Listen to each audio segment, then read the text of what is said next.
آئیے تاریخ کا صرف ایک ورق پڑھتے ہیں۔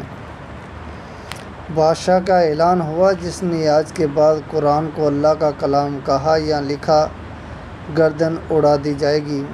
بڑے بڑے محدثین علماء شہید کر دیے گئے تو 60 سال کے بوڑھے امام احمد بن حنبل امت کی رہنمائی کو بڑھے۔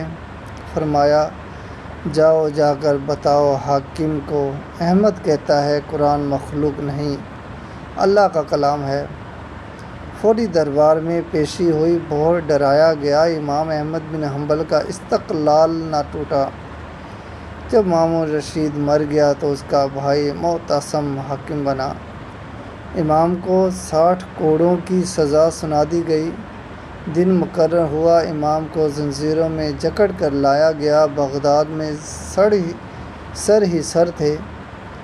ایک شخص شور مچاتا، صفین چیرتا پاس آیا۔ احمد، احمد، مجھے جانتے ہو؟ فرمایا، نہیں، میں ابو حسیم ہوں، بغداد کا سب سے بڑا چور۔ احمد، میں نے آج تک ان کے 1200 کوڑے کھائے ہیں، لیکن یہ مجھ سے چوریاں نہیں چھڑا سکے۔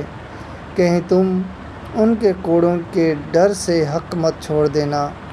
امام، میں نے اگر چوریاں چھوڑ دی تو صرف میرے بیوی بچے بھوک سے تڑپیں گے، لیکن اگر تم نے حق چھپایا تو امت برباد ہو جائے گی۔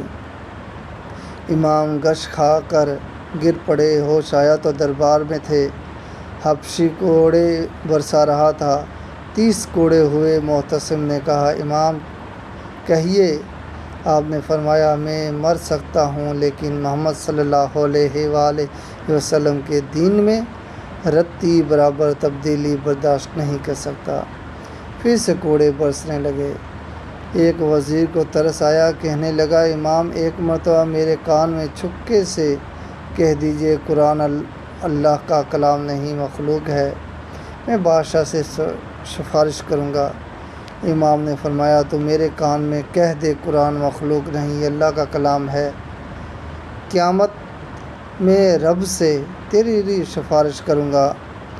28 ماہ کے قریب قید و بند اور کوڑوں کی سختیاں جھیلی، آخر تنگ آ کر حکومت نے آپ کو رہا کر دیا۔ اس آزمائش کے بعد 21 سال تک زندہ رہے۔ یہ بس ایک واقعہ ہے، ایک ورق تھا۔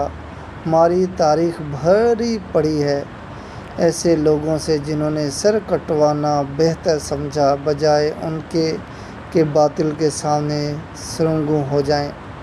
اپنے بچوں کو بیہودہ ڈیلی سوپ اور کارٹون نہیں، ایسے واقعہ سنایا کریں تاکہ انہیں یاد رہے کہ ان کے اجداد بہت عظیم تھے۔